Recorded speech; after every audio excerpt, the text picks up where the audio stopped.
విశేషణం అంటే ఏంటో నేర్చుకున్నాం కదా. గుణాన్ని తెలిపే పదాలను విశేషణం అంటారు.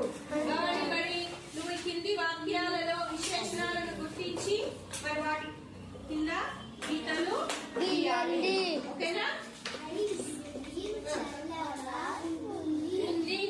ఐస్ క్రీమ్ చల్లగా ఉంది.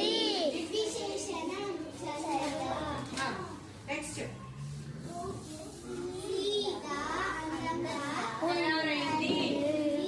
విశేషణ అందగా రాజు మంచిగా విశేషణ మంచిగా